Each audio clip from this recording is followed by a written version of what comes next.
Chers amis du cercle Aristote, bonjour. Aujourd'hui, je reçois quelqu'un dont j'ai dévoré l'ouvrage, et dont d'ailleurs je vais en appliquer à titre personnel une petite partie, tout simplement parce que pour un ou deux des autres, c'était déjà fait, même si les dosages m'aident beaucoup. On va parler un peu médecine, on va parler globalement, j'irais même plus globalement que de médecine, on va parler de santé. De santé, peut-être même, dans un sens de grande santé. Et aujourd'hui, j'ai le plaisir de recevoir Xavier Bazin. Xavier Bazin, bonjour. Bonjour. Le Pour, les petits malins qui vont écrire nécessairement sous cette, vidéo, oui, si c'est la couverture du livre qui est à l'image, c'est normal, parce que, mon invité préfère être entendu qu'être vu, ce qui est son droit le plus strict. Donc Xavier Bazin, pour ceux qui ont pas le plaisir de vous connaître, vous avez sorti, disons que je dirais pas une trilogie, parce que j'espère qu'il y en aura d'autres, mais déjà 3 ouvrages aux éditions Guîtres et Daniel, dont celui qui est en avatar et notre, sujet d'aujourd'hui, sujet principal, mais je voudrais néanmoins, nommer les 2 autres, donc Big Pharma démasqué et Antivax toi-même.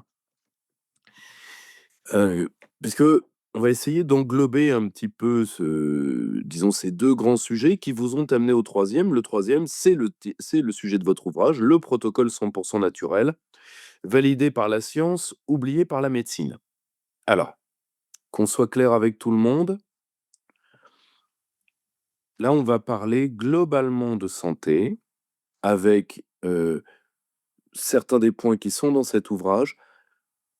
Nous, je pense que Xavier Bazin sera d'accord, que nous ne vous recommandons rien pour vous-même. D'accord? Enfin, c'est voilà, vous pouvez faire ça, vous pouvez faire autre chose, vous pouvez rien faire du tout. Moi, je suis gourou de rien. Moi, je sais qu'il y a des choses là-dedans que je fais pour, tout simplement parce que j'ai des charges de travail lourdes et je dois les compenser. À un moment, on joue avec son capital génétique, hein. Qu'est-ce que vous voulez que je vous dise? Heu, à titre personnel, je n'ai d'action dans rien, donc 0 conflit d'intérêt avec qui que ce soit. Je pense que pour vous aussi monsieur Oui, Bazin, aucun conflit d'intérêt, oui. d'accord? Parce que ça va mieux en le disant, d'ailleurs ça devrait être dit, mais tout le monde s'en fout. Mais nous sommes, comme nous enregistrons le 30 octobre, nous sommes au début de la période hivernale. Moi j'ai trois petits, je sais qu'ils chopent tout ce qui passe. Donc ça aide aussi à un peu de confort et un peu de santé.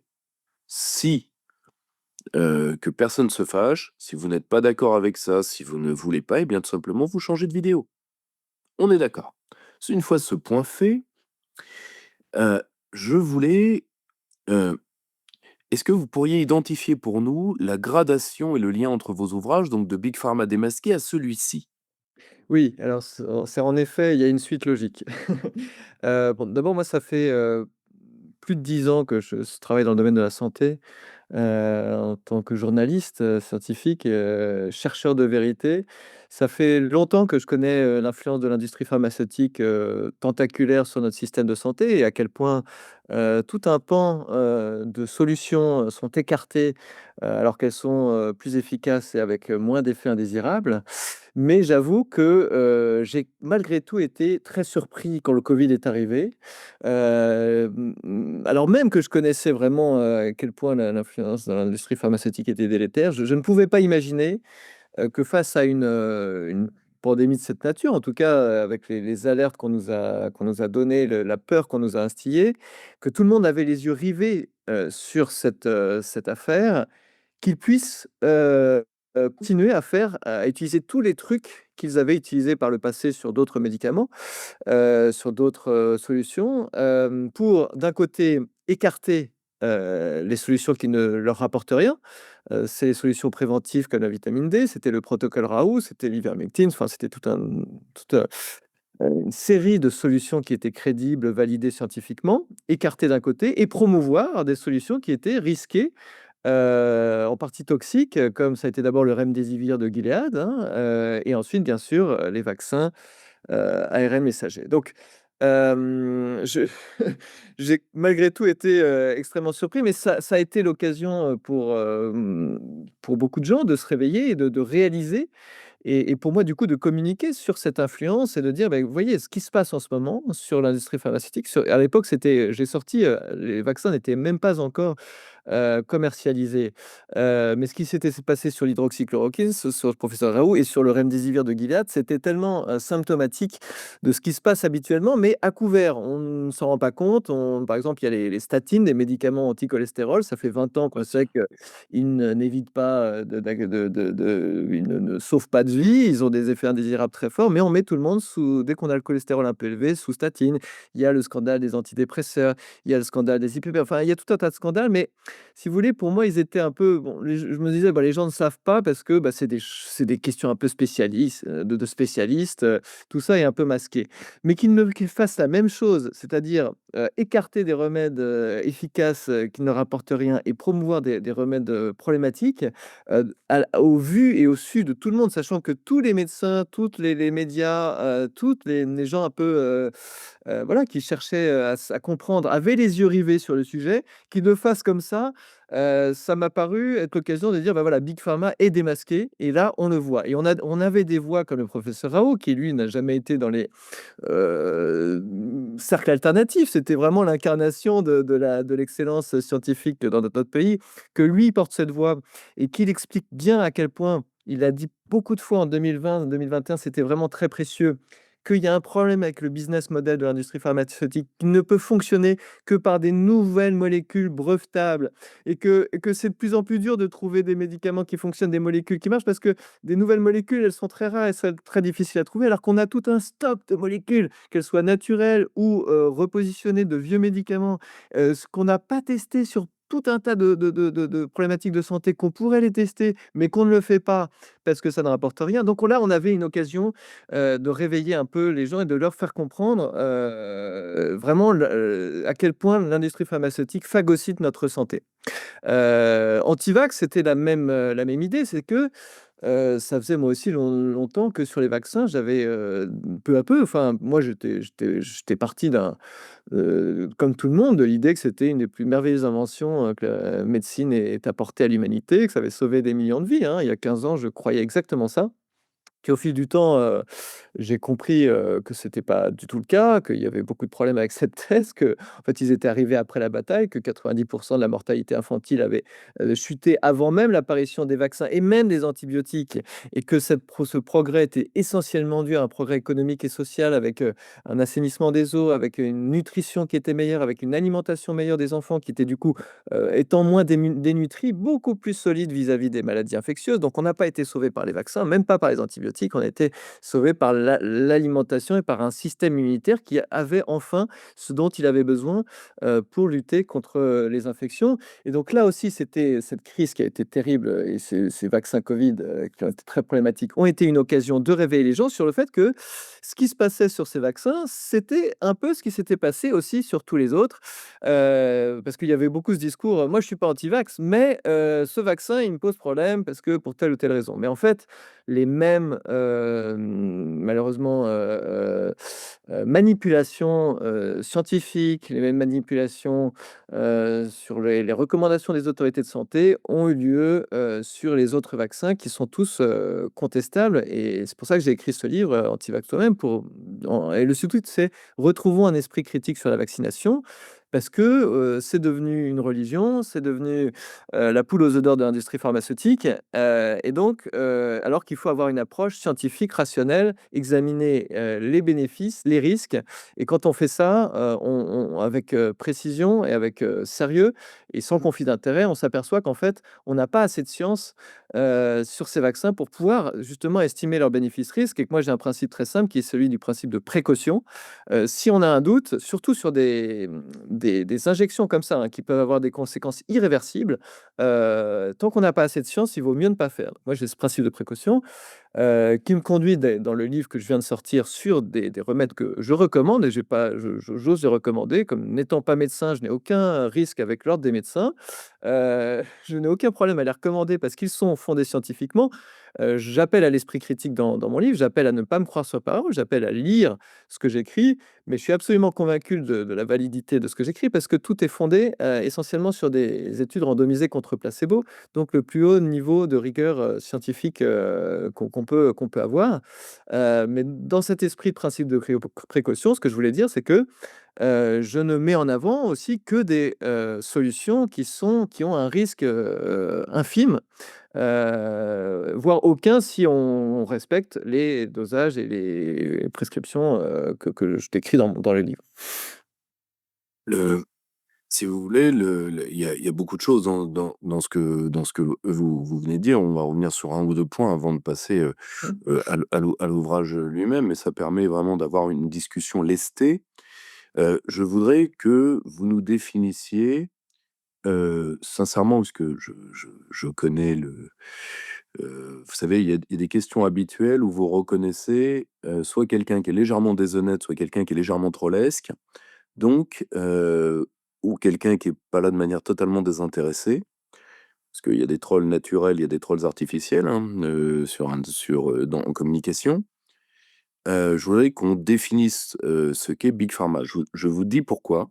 Mmh mh. Parce que, à titre personnel, il m'est arrivé, un truc simple, j'emmenais mes 3 enfants à une visite de routine et il y avait le fameux Octobre rose et ma fille aînée est préadolescente et elle me dit: «Papa, qu'est-ce que c'est?» Je lui dis: «Ça, c'est une belle opération de com de l'industrie pharmaceutique». Je suis rattrapé physiquement par une main qui se pose et par un laborantin âgé qui me dit: «Comment vous osez dire ça?» Et je lui dis: «Ah» et alors il espérait me piéger, je lui dis: «Maintenant qu'on a le diagnostic moléculaire, à quoi sert des dépistages systématiques?» Il me dit: «À rien». Je fais: «Donc on est d'accord?» Il me dit: «C'est pas la question». Il me dit: «Vous accusez Big Pharma, en quoi ça nous rapporte?» Je fais: «Vous allez oser me dire que ça vous rapporte pas?» «Pas tant que ça, donc on c'est pas notre faute. Donc faut pas nous accuser pour rien». Tourne les talons, il s'en va. Non, véridique, hein. Un truc lunaire, lunaire. Heu, donc pour vous, Xavier Bazin, Big Mmh. Pharma, c'est quoi? Oui, juste pour, compléter ce que vous dites quand même sur Octobre Rose, parce que c'est un très bon exemple.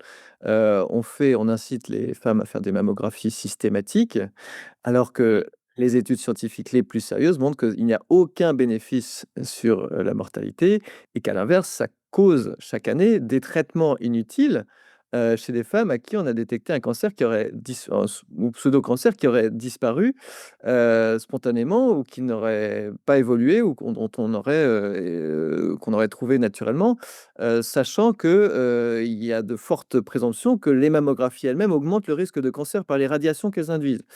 Donc là, on est vraiment l'incarnation d'un système où ce sont des Tout à fait. préconisations qui ne sont pas fondées scientifiquement, mais qui, in fine, bénéficient à l'industrie pharmaceutique. Pourquoi? Parce que ça crée déjà, ça bénéficie aux radiologues, OK, mais c'est pas le plus important, c'est que les traitements anticancéreux, c'est, avec les vaccins à la poule aux odeurs de l'industrie pharmaceutique, encore aujourd'hui, il y en a plus beaucoup, hein, parce que c'est de plus en plus difficile pour l'industrie, mais ça le cancer le reste.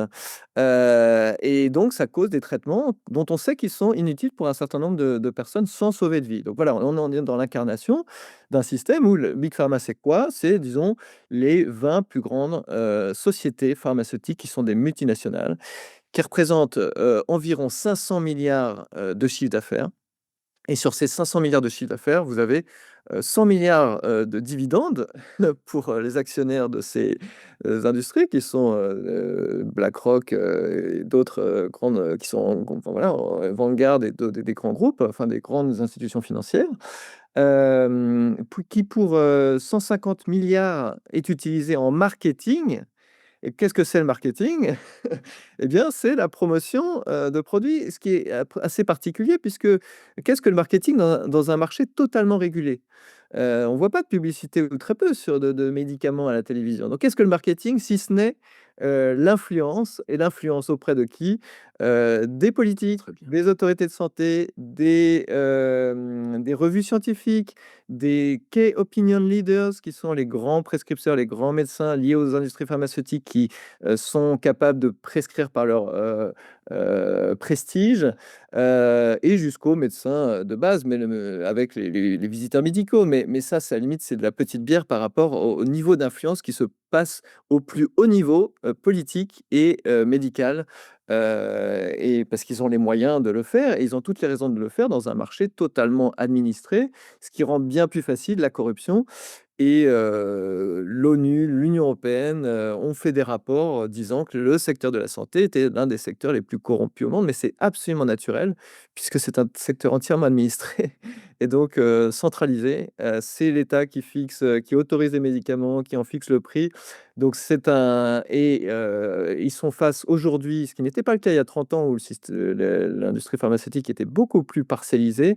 Il y a une concentration des forces. Et donc il y a des géants qui ont une puissance, absolument majeure et donc qui l'exercent à tous les niveaux, depuis la fac de médecine jusqu'aux revues scientifiques, ça c'est pour l'aspect, scientifique.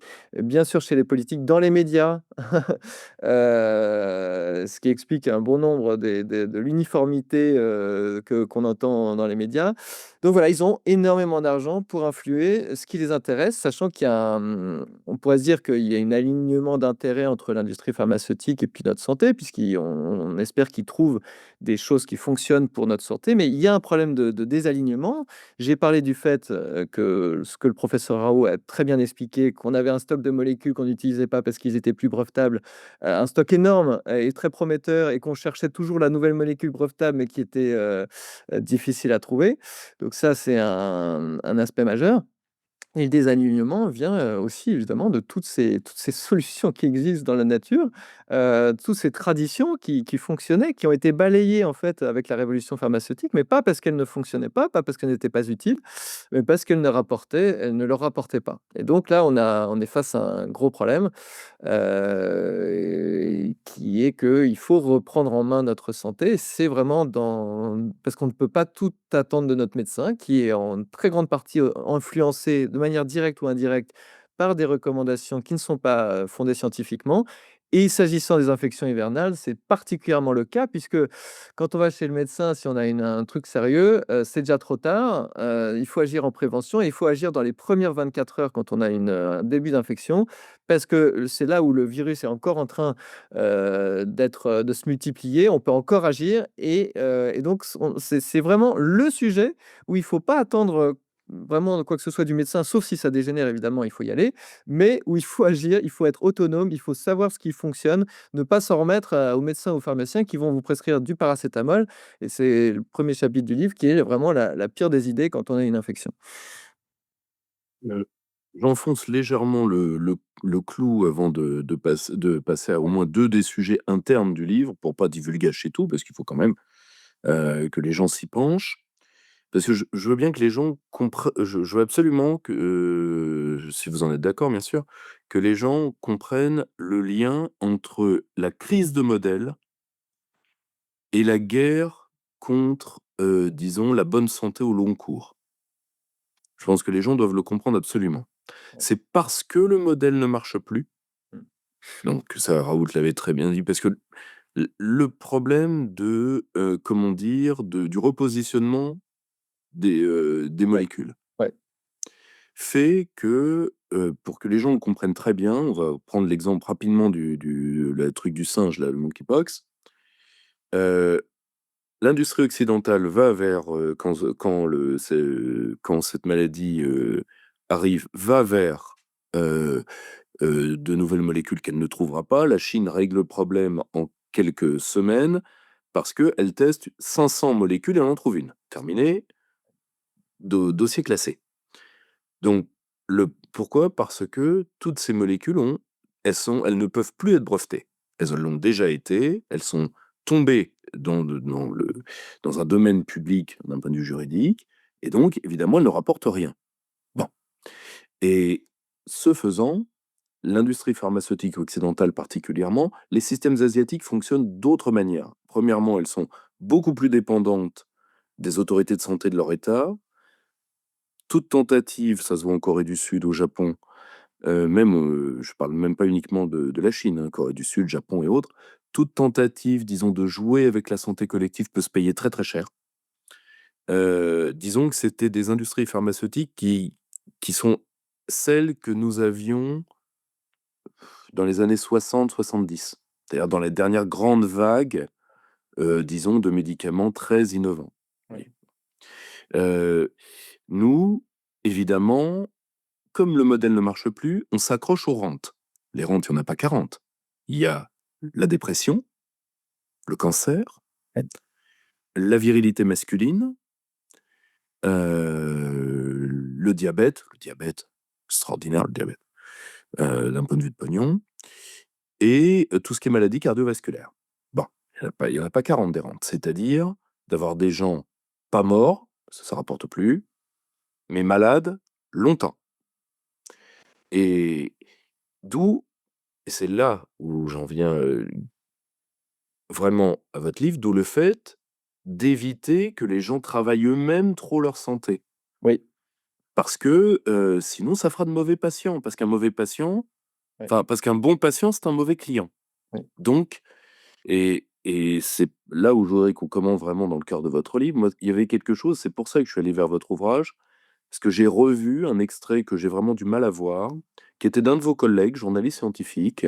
J'ai malheureusement perdu son nom, mais qui avait été interrogé à la télévision. Le mec était cassé, cassé, cassé, parce qu'il avait, il était dans une commission qui devait évaluer, est-ce qu'on donne des vitamines? Est-ce qu'on plutôt que d'avoir une inégalité au niveau de la santé entre les enfants, est-ce qu'on leur donnerait pas des vitamines à l'école? Ça coûte rien ou pas grand-chose et il va voir un dirigeant de l'industrie pharmaceutique française. Il a refusé de dire qui. C'est Marc Simoncini qui a raconté cette histoire. Voilà, je vous remercie, mais bon, travail de professionnel, hein et la et le et le professe le directeur de laboratoire lui dit: «Pourquoi vous voulez faire ça?» «Bah, pour voir si, 10-15 ans après, ça se voit sur le taux de cancer». Je dis: «Mais qu'est-ce que vous voulez que ça me foute que les gens aient moins de cancer? Votre avis, je vis de quoi?»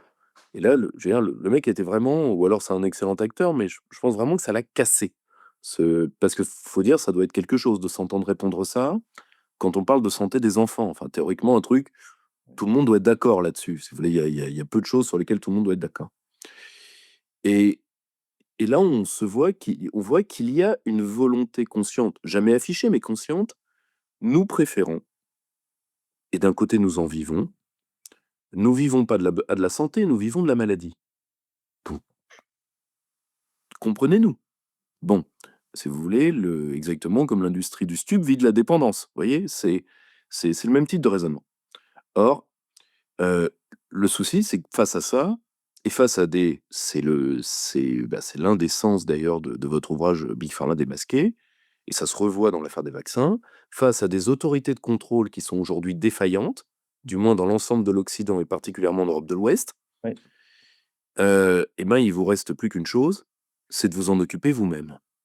C'est triste et c'est malheureux, tout à fait. surtout que la guerre contre les vieux médicaments augmente. Je vais vous donner un exemple qui, moi, m'a sidéré. Hem, il se trouve que, comme les gens de la chaîne le savent, j'ai une partie de ma famille en Asie. Toute l'Asie est soignée par un vieux médicament qui est de l'argile, qu'on appelle le Smecta. L'industrie pharmaceutique européenne a décrété il y a 2-3 ans que le Smecta était cancérigène. Le Smecta, ça a été donné à des milliards de gens. Donc si c'est cancérigène, on le saurait. Parce qu'on aurait des morts sur les trottoirs, dans certaines parties du monde. Eh bien, ils vont arriver progressivement à liquider ça, alors que c'est de l'argile, hein. Si vous voulez, Oui, alors je préfère plutôt l'argile d'ailleurs naturelle parce qu'il y a probablement des additifs dans le smecta qui sont pas idéaux, mais mais mais non, l'argile, c'est un excellent remède évidemment. mais le mais vous voyez, rien que sur ce petit exemple-là, Ouais, parce que si vous voulez, ils prêtent une dangerosité d'un seul coup au Smecta. Le Smecta est un très vieux médicament. enfin, si ça devait faire tomber les gens comme des mouches, je pense que nous le saurions.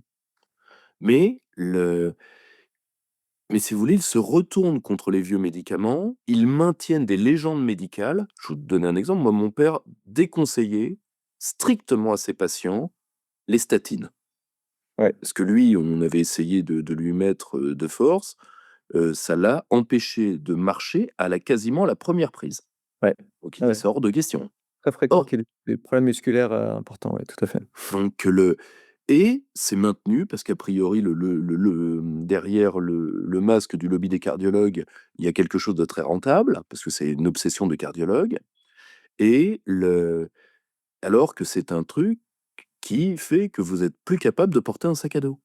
Or, face à ça, comme pour l'instant personne ne vous défendra, c'est triste, mais c'est comme ça, d'où l'utilité et vous pouvez que en être remercié d'avoir synthétisé ce que l'état de la science dit sur disons des méthodes pour réagir à la maladie, mais surtout pour préparer le terrain pour que la maladie, entre guillemets, «soit attendue» et qu'elle ne vous aplatisse pas. Ouais. Et d'ailleurs, on va commencer par là, il y a des remèdes dits naturels, pour lesquels d'ailleurs, ça se lie un peu à la lecture, vous auriez un engouement personnel, mais je pense aux huiles essentielles, par exemple. Mais comme vous n'aviez pas la comme vous n'avez pas, selon vous dire, assez de matière, vous ne les avez pas mis.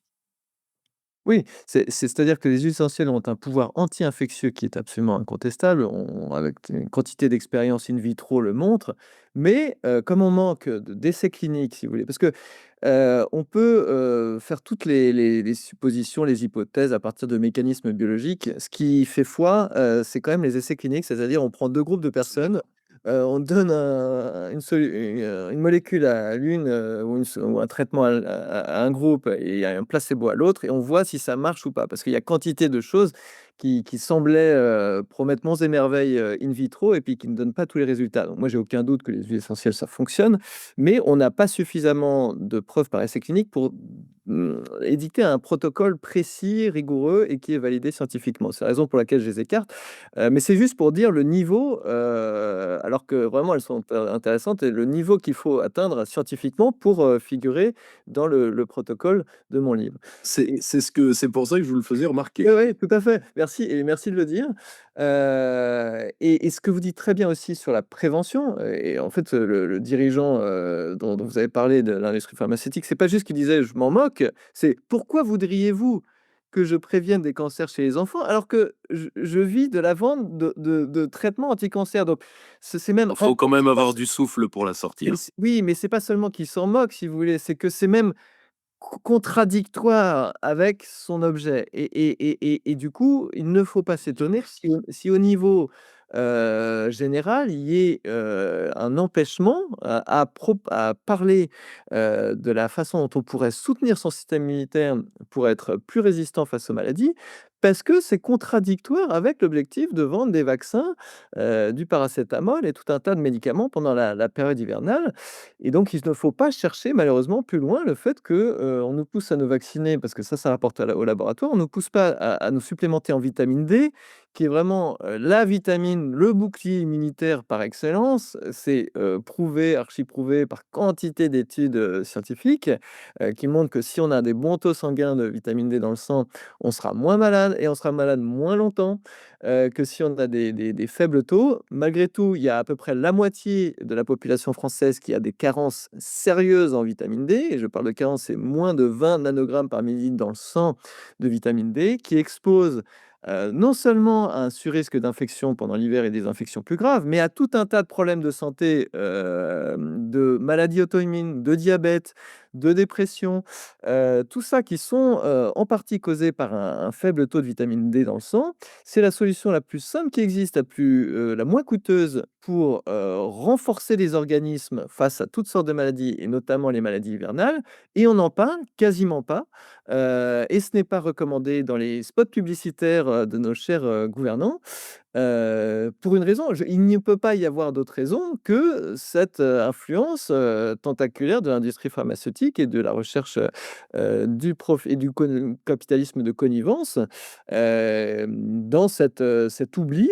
Et encore une fois, avant le covid, je m'étais dit: «Bon, bah, tout ça, ça passe un peu, inaperçu», mais qu'ils fassent ça et qu'ils nous enferment dans un confinement et qu'ils ne parlent toujours pas de vitamine D, alors qu'il y avait une série d'études, incontestables montrant que ça prévenait la gravité des infections hivernales, que l'Académie de médecine, 2 mois après le confinement, en 2020, dit que c'est un remède important pour éviter les formes graves de la maladie. Malgré ça, que ça n'ait jamais fait l'objet de recommandations officielles et qu'Olivier Véran ait continué à prescrire, enfin à conseiller le paracétamol qui lui peut aggraver la maladie, au lieu de la guérir. Là, on a bien vu qu'il y avait quand même un énorme problème et qu'il fallait prendre sa santé en main. Bah, justement, vous commencez, et votre ouvrage par, nous rappeler quelque chose qui est quand même quelque chose de fabuleux. C'est-à-dire que, hem, on l je demande aux gens de le croire, il n'y a absolument aucune paranoïa là-dedans. Je dis juste que malheureusement, quand on a compris la nature de certaines choses, on n'est pas surpris de ce qu'elles font. Vous avez des gens pour qui vous êtes des tirelires. Bon, et ben, ils vous font teinter, c'est normal. Je D'un côté, ils sont totalement rationnels dans la manière. Vous commencez votre ouvrage, et ça, c'est assez passionnant, en rappelant un fait qui a quand même été qui a quand même été, un fait important de la médecine sur près de 25 siècles, et de manière transcontinentale, heu, qui est la fièvre. Bon, aujourd'hui, on vit dans la hantise de la fièvre. Il faut casser la fièvre, d'où, par exemple, l'importance, dans tous les protocoles de soins, du paracétamol. Oui. Bon, heu, or, les gens doivent comprendre que la médecine traditionnelle et la médecine revue et corrigée par le business, si vous voulez, rappelez-vous pendant le covid, l'examen clinique, il est le même depuis Hippocrate, quasiment. L'examen clinique de base. C'est-à-dire on fait, fonction par fonction. Moi, j'ai vu mon père le faire des milliers de fois. Pendant le covid, on a changé la procédure diagnostique basique. Je m'étais engueulé avec une toubib à l'hôpital de Strasbourg pour ma gamine, qui avait comment dire? Une gastro. Ils lui ont fait 2 tests PCR de force. 2 tests PCR sur une enfant de 6 ans. Faut quand même le faire. Bon. Or, le problème, c'est que, si vous voulez, on réécrit une partie de la médecine traditionnelle, et ça les et de la médecine traditionnelle validée par les procédures scientifiques. Donc déjà, vous nous dites: «Briser la fièvre est une mauvaise idée». Mais en fait, c'est quelque chose qui est connu comme vous le dites très bien, depuis 25 siècles. Ce que toutes les médecines du monde ont cherché à faire pendant toutes ces années, c'était amplifier les effets de la fièvre. Il y avait les tentes de sudation, chez les peuples amérindiennes. Il y avait vraiment cette idée. Il y avait des plantes, comme, le sureau qui amplifie les effets de la fièvre. En fait, il y avait cette compréhension que la fièvre n'était pas l'ennemi, mais était une manifestation naturelle du système immunitaire pour se débarrasser de l'infection. Et aujourd'hui, avec les moyens modernes, on le sait parfaitement puisqu'il y a deux mécanismes par lesquels la fièvre lutte contre les infections. Le premier, c'est que la chaleur améliore la communication entre les molécules du système immunitaire, mais le deuxième, c'est que enfin la fièvre, disons, améliore la communication, entre les molécules, inflammatoires du système immunitaire et le deuxième, c'est la chaleur pure et simple qui suffit en fait, à détruire et à inhiber les virus et à détruire des bactéries. Et ça a été montré par quantité d'expériences, sur des animaux.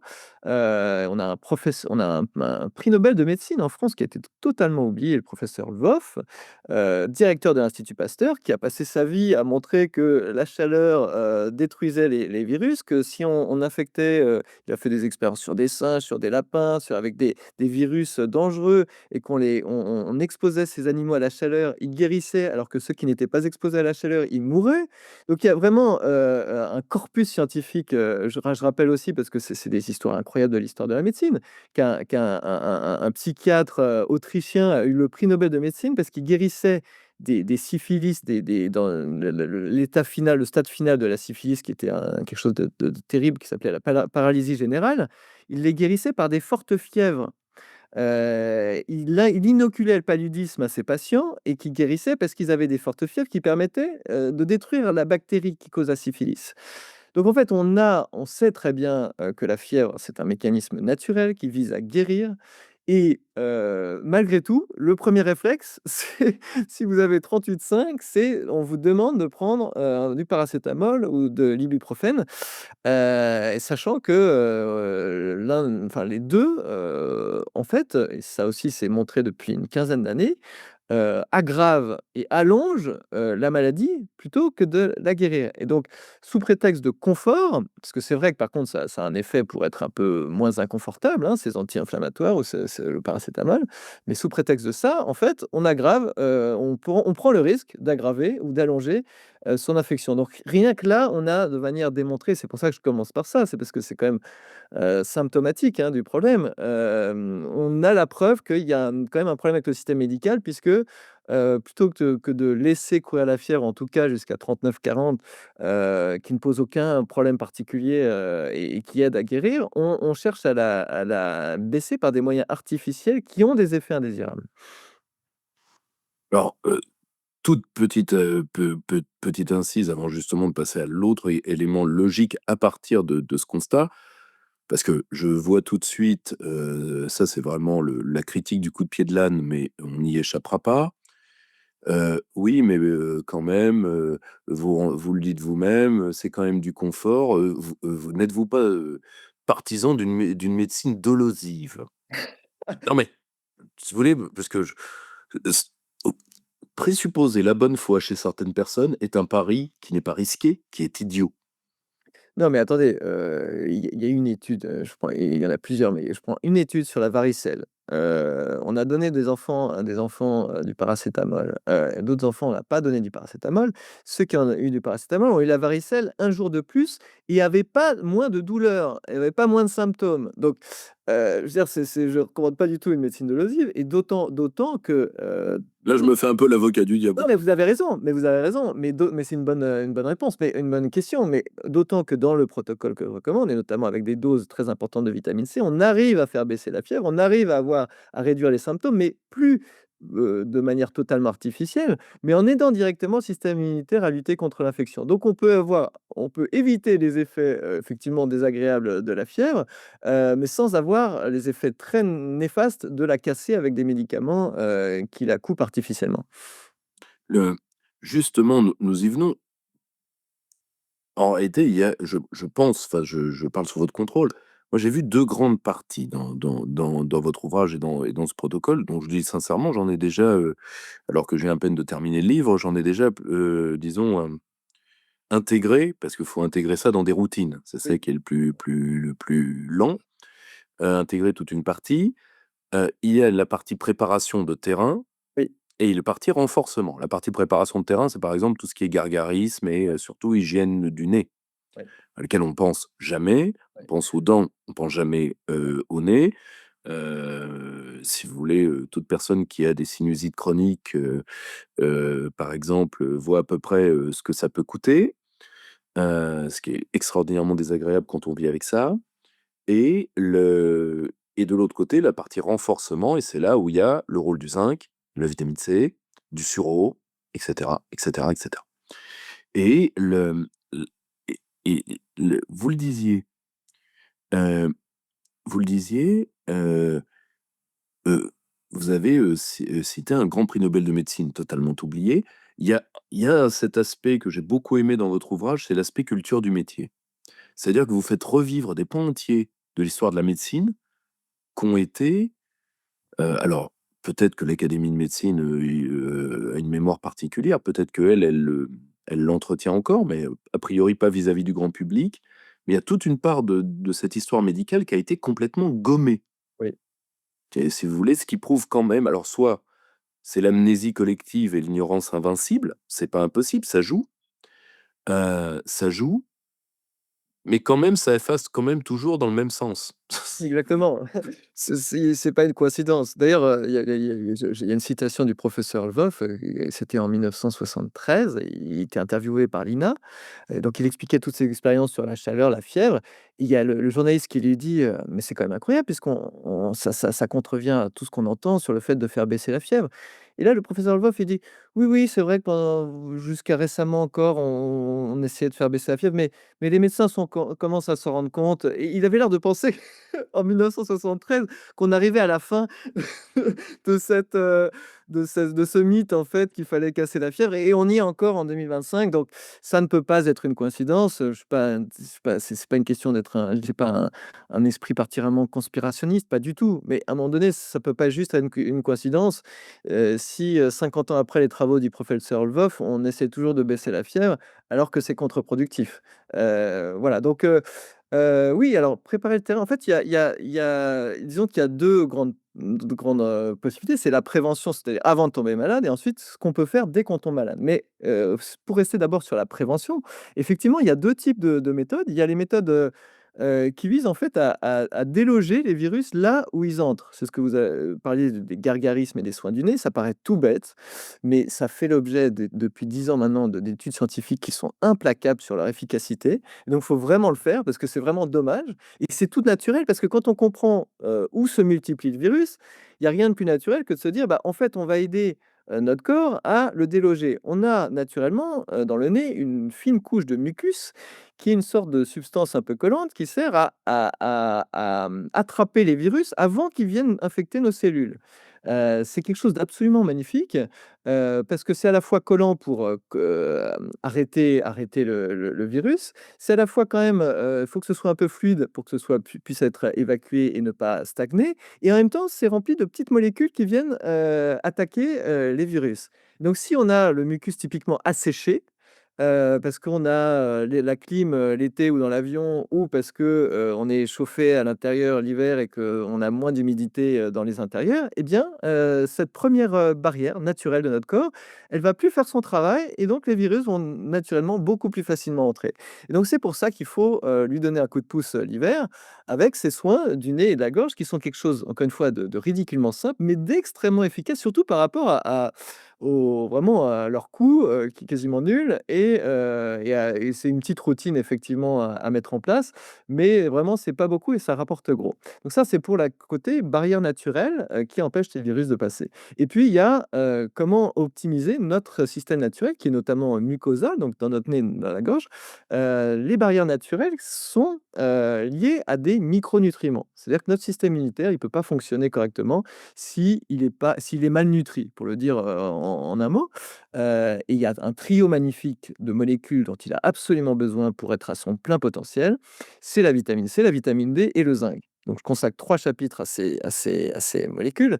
On les a déjà entendues, elles sont connues par la plupart des gens. Le problème, c'est que même ceux qui connaissent, dans beaucoup de cas, ne prennent pas les bons dosages ou les bonnes formulations.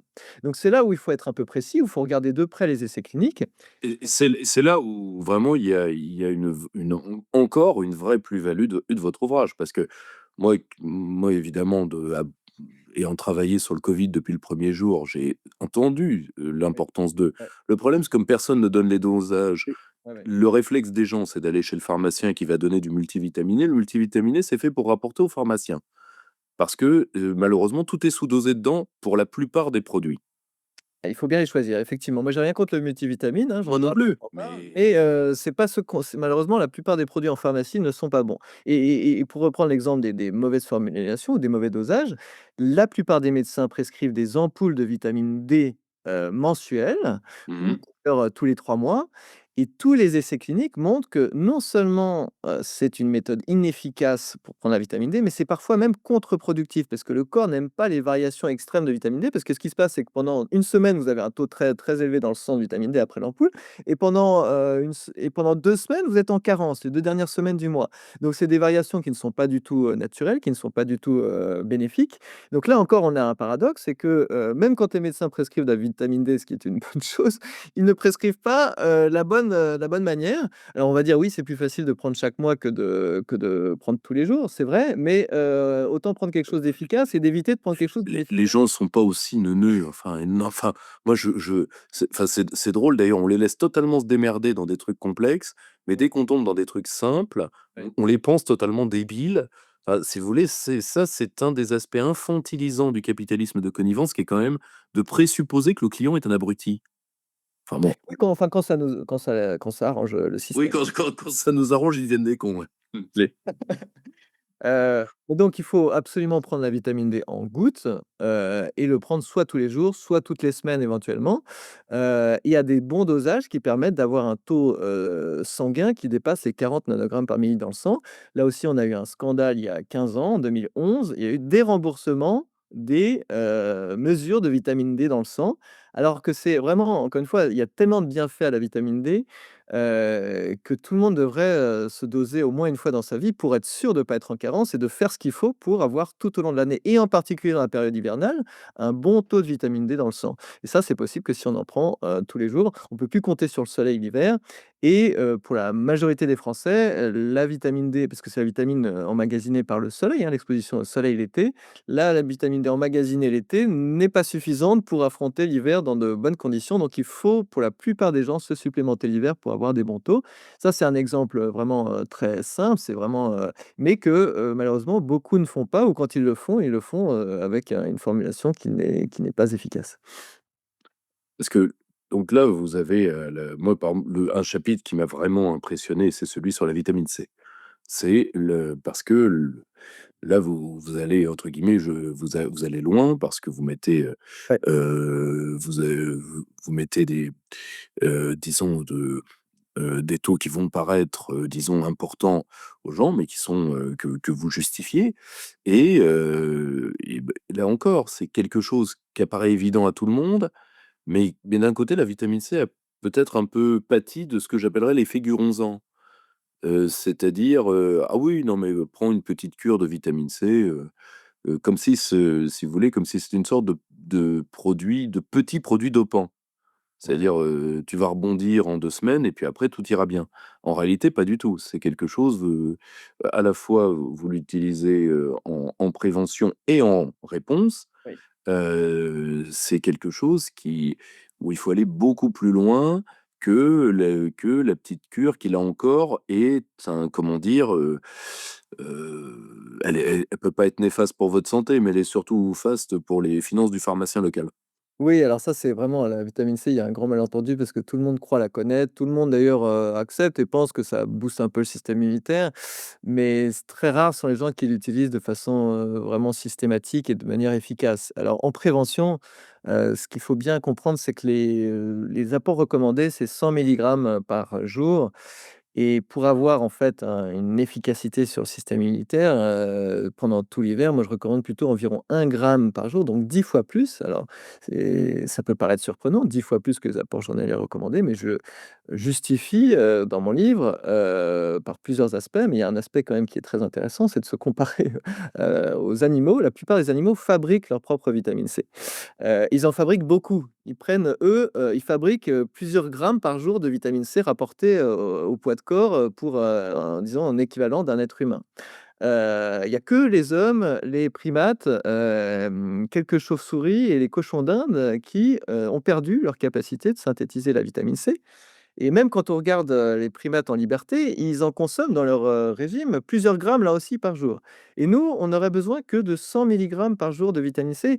Il y a une incohérence en fait, évidente en fait quand on regarde un peu les choses. Par ailleurs, c'est une vitamine extrêmement, non toxique, enfin peu toxique. Même on n'a jamais réussi à tuer quelqu'un, quelle que soit la dose de vitamine C, utilisée. Ce qui ne veut pas dire qu'il y a pas des contre-indications et que de façon, chronique et qu'il ne faut pas faire n'importe quoi non plus. Mais en tout cas, il y a un consensus sur le fait qu'1 gramme par jour, pendant toute la saison hiver 6 mois, disons la saison hivernale au sens large, ça n'a pose aucune, difficulté particulière. Il y a juste des précautions à prendre pour ceux qui ont eu des calculs rénaux. Il y a des astuces que je donne pour, limiter le risque parce qu'il peut y avoir un très, très léger sur-risque avec la vitamine C pour ceux qui ont une prédisposition. Mais en dehors de ça, il n'y a que des bienfaits à avoir. Et c'est d'ailleurs, j'en profite pour le dire, mais comme pour la vitamine D, vitamine C, zinc, ce que je recommande en prévention hivernale, ça a des bienfaits, sur d'autres domaines de la santé et pas seulement pour, le système immunitaire et pas seulement pour se prémunir des infections. C'est important parce que, généralement, avec les médicaments de l'industrie pharmaceutique, on a des effets indésirables. Là, on a des effets, désirables par ailleurs, sur d'autres aspects.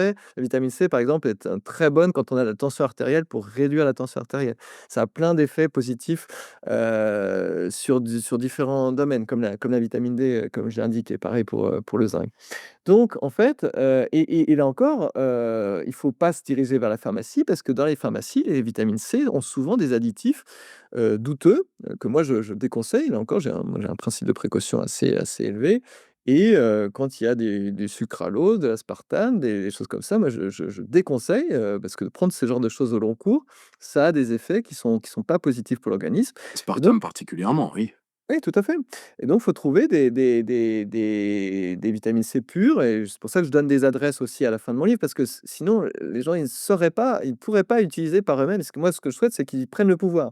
Donc il faut qu'ils puissent utiliser par eux-mêmes et donc c'est pour ça que je donne des adresses sans conflit d'intérêt, mais pour qu'ils puissent, avec des adresses de confiance où il y a la bonne qualité, un bon rapport, qualité-prix, sur ce qu'ils peuvent avoir. Mais, ce qui est spectaculaire et je pense qu'il vous a un peu renversé dans la vitamine C, c'est moins l'aspect préventif où là, ça a une efficacité de prendre un gramme pendant tout l'hiver, c'est clair, mais c'est pas ça qui va, vous rendre invulnérable, c'est évident aussi. Par contre, ce qui est totalement spectaculaire et totalement révolutionnaire, c'est quand on reprend le fil de l'histoire de la vitamine C, c'est l'efficacité absolument magistrale sur toutes les infections virales et la plupart des infections bactériennes de la vitamine C en traitement par mégadose. Le père de ce traitement, c'était un médecin qui s'appelle docteur Frédéric Klenner, qui, par un peu un concours de circonstances, a commencé à donner des injections de vitamine C. Il s'est rendu compte que ça guérissait, très rapidement toutes les maladies infectieuses quand on s'y prenait suffisamment tôt et avec des doses suffisamment élevées. Et à l'époque, il y avait des épidémies de polio. Il, guérissait la Oui, bien polio. sûr. Il a publié un rapport médical, 60 cas sur 60 guéris par la vitamine C. Il a guérissait évidemment facilement la rougeole, la varicelle, enfin toutes ces toutes toutes les maladies par des injections de vitamine C, et les hépatites, enfin il y a vraiment quelque chose d'étonnant quand on regarde vraiment à la fois les études et les récits de ces grands pionniers de la vitamine C. Que c'est une, enfin, en version injectable, aujourd'hui disons en intraveineuse, mais en infusion. Injectable, c'est d'un coup, mais ça, il faut pas le faire, c'est en infusion, c'est-à-dire sur, disons sur 1 heure, d'infuser plusieurs grammes, voire dizaines de grammes de vitamine C. Ça a des effets absolument extraordinaires sur les maladies infectieuses et donc ça, c'est quelque chose d'ahurissant parce qu'on pourrait se dire: «Mais pourquoi, en fait, c'est pas la première chose qu'on fait à l'hôpital quand on arrive avec un problème?» Bah, pourquoi? Malheureusement, on a parlé des raisons, en début Bien de sûr, oui. mais c'est particulièrement étonnant de voir qu'il y a un remède aussi efficace qui existe et qui pourrait être utilisé à l'hôpital. Alors pour nous, ça nous avance pas tant que ça parce que, les injections, les infusions, on peut pas se les faire, comme ça, très facilement. Heureusement, il y a eu un autre grand pionnier qui s'appelait docteur Caskart qui lui, a, montré sur plus de 10 000 patients, que des mégadoses orales de vitamine C, donc par voie orale, donc là en plus il y a, une sécurité, très importante parce que le surplus est éliminé dans les urines. Là encore avec une petite, précaution quand sur les reins, parce que c'est filtré par les reins, donc si on a une maladie rénale, il faut quand même faire un petit peu attention, mais pour le reste, même les mégadoses orales ne sont pas toxiques. Et bien, il a montré que, ça fonctionnait aussi sur sur la plupart des maladies, hivernales, des maladies infectieuses, d'ailleurs de la mononucléose à des grippes, carabinées en passant, par, tous les types de virus. Il y avait encore des scarlatines à l'époque qui montraient que ça fonctionnait très bien. Et donc c'est vraiment quelque chose d'étonnant et sur lequel on peut s'en emparer. On peut s'en emparer parce qu'il y a rien de plus simple que d'acheter de la poudre de vitamine C. Il y a des sachets de 250, grammes de vitamine C qui coûtent 10 €. Et avec 250 grammes, vous pouvez, prendre, donc selon les recommandations du docteur Cascard, plusieurs grammes tous les quarts d'heure jusqu'à ce que vous voyez, très vite vous voyez que les symptômes diminuent. Moi, j'ai expérimenté sur moi-même, sur mes enfants, enfin ça c'est tout de suite c'est assez spectaculaire. Ça éradique pas forcément parce que ça il faut répéter dans le temps, parce que par voie orale, il faut répéter régulièrement pour assurer un maximum de dosage sanguin de la vitamine C. Mais ça a des effets absolument, incroyables et cumulés aux autres, molécules que je recommande, ça me permet de dire, vu l'historique, et vraiment les récits de tous ces et les études scientifiques, qu'avec mon protocole, moi je prétends qu'on peut pas être malade plus de 48 heures. C'est impossible. Enfin impossible, impossible n'existe pas en médecine, le 100 n'existe pas, mais c'est très rare et c'est très peu probable que si on fait la prévention plus le traitement et notamment par mégadose de vitamine C, au bout de 48 heures, quel que soit le niveau d'infection, si on a bien fait les choses, y compris les soins du nez et de la gorge, y compris le zinc, la probabilité quand on fait vraiment la somme de toutes les essais cliniques, d'être encore malade est, très, très faible et donc ça veut dire quand même qu'il y a beaucoup, beaucoup, beaucoup d'arrêts maladie ou d'ennuis ou de manque, de jours, de journées perdues qui pourraient être évitées, Mais le justement, je me permets de rebondir dans les 2 dernières questions de cet entretien. C'est que aussi les gens doivent bien comprendre parce qu'ils peuvent se dire et particulièrement les gens très jeunes: «Oh ça va, ouais, les problèmes hivernaux, moi ça va, oui, Je fais: «Oui, toi ça va maintenant. ouais, On en reparlera parce que le problème de la jeunesse, c'est que ça passe et et oui, mais deuxièmement, il y a un problème aussi à titre collectif. Parce que nous, avons des, si vous si vous voulez, pour que les gens comprennent, la période hivernale, c'est quelque chose que la médecine n'entend pas comme les gens l'entendent. Si vous voulez, le professeur Raoult en parlait très bien. Il dit: «Voilà, il y a une surmortalité hivernale, qui n'est pas encore totalement élucidée ouais, scientifiquement ouais. et mais qui c'est là où on a vraiment la casse». Or, moi, papa était gériatre, heu, il faut savoir que beaucoup pour les pas uniquement pour les personnes très âgées, pour, beaucoup de gens sont mis en l'air d'abord par une maladie hivernale ou achevés par une maladie Oui, hivernale. tout à fait, j'ai observé aussi dans mon entourage, tout à Voilà. fait. Donc si vous voulez, ce n'est pas du tout un sujet gratuit.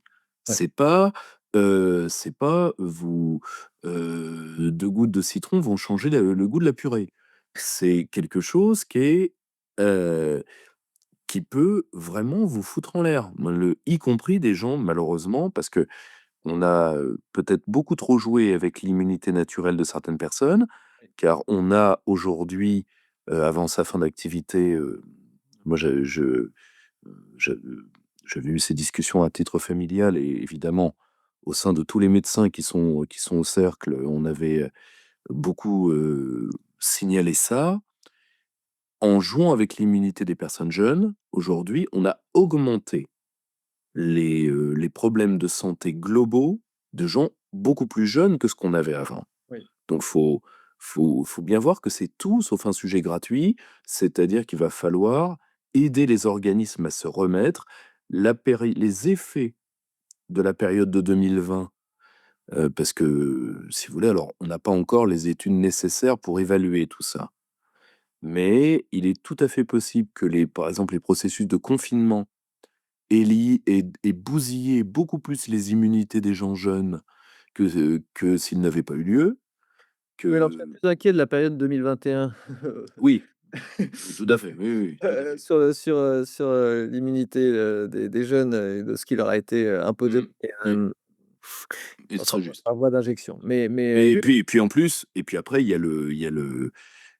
a aussi le problème alors, des vaccins auraient pu être tels, hein, parce que, voilà, tout à si fait. vous voulez, moi les vaccins qu'il faut et ça vaut aussi pour le vaccin sur la grippe, hein, des vaccins qu'il faut refaire une fois par an, je vois tout à fait l'intérêt quand on les vend. Oui. Je vois pas tant que ça l'intérêt quand on les prend. Mais c'est un avis personnel, là encore, personne n'est obligé de me suivre. Mais le mais vous voyez, le grand souci, ça va être de reconstruire des organismes, ça, c'est long. Donc c'est vraiment voilà, c'est pas, comment dire? C'est pas une réflexion optionnelle. C'est-à-dire que vous pouvez vous prendre une maladie respiratoire d'hiver, quel que soit votre âge, qui vous fout en l'air pendant un bon moment. Ouais. C'est voire qui laisse des traces.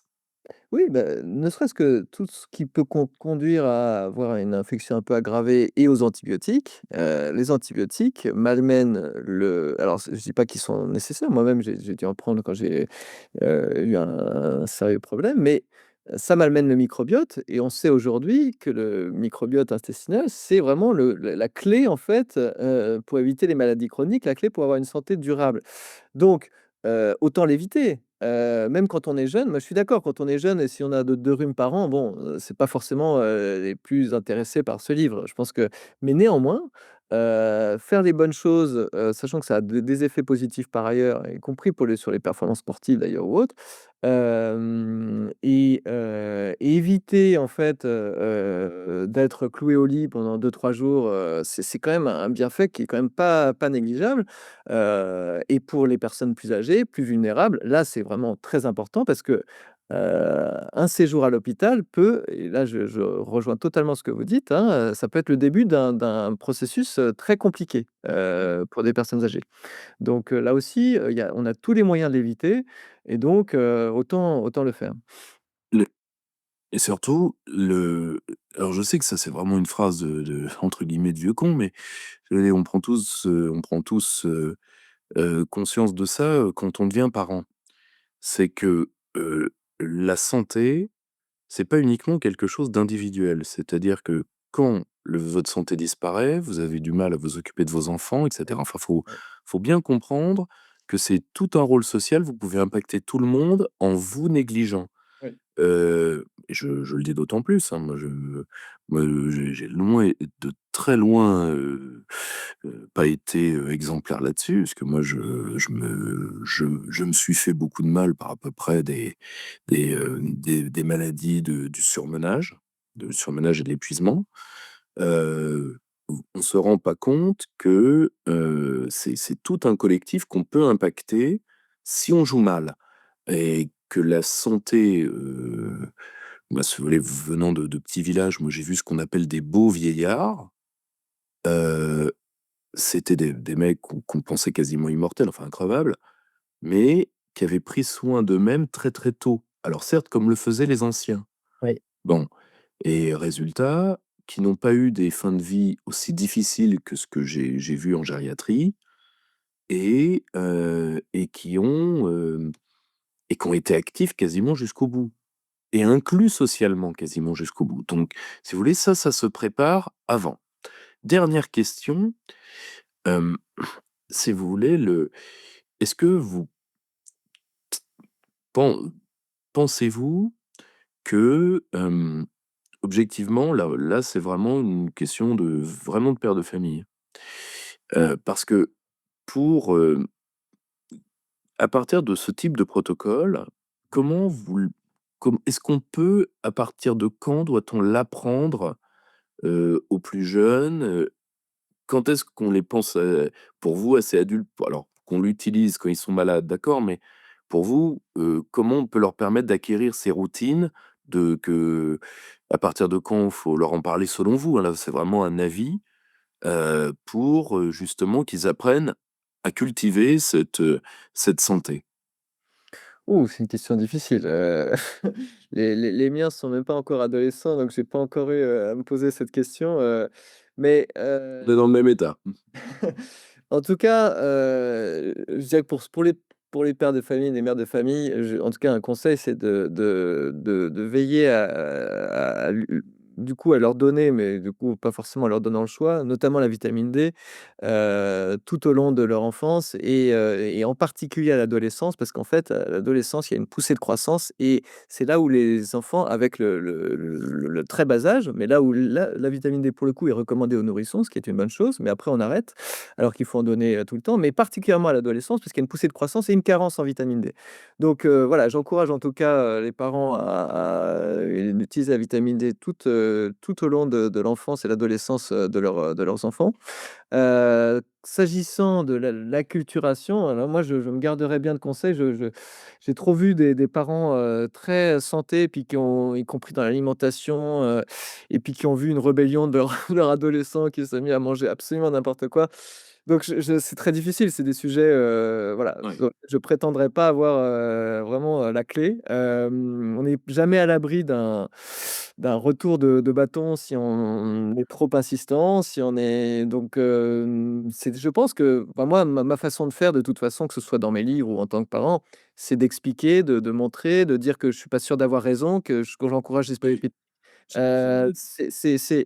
C'est vraiment d'expliquer pourquoi je pense ça, dire que tout le monde n'est pas d'accord, mais que j'ai des bonnes raisons de penser ça et d'être, modeste aussi et un peu d'avoir un peu d'humilité, face à des enfants qui seront confrontés à d'autres opinions et donc d'encourager, en fait, l'esprit critique. Moi, je crois que ce soit au niveau collectif, ou au niveau des enfants, je c'est encourager l'esprit critique qui est clé.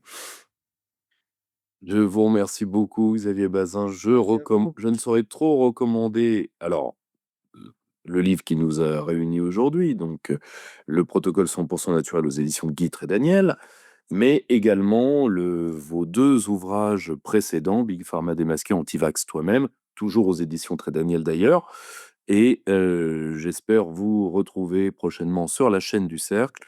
Chers amis du Cercle Aristote, eh bien, prenez bien soin de vous parce que, les temps, secouent et ça ne va pas, nécessairement se calmer et rapidement.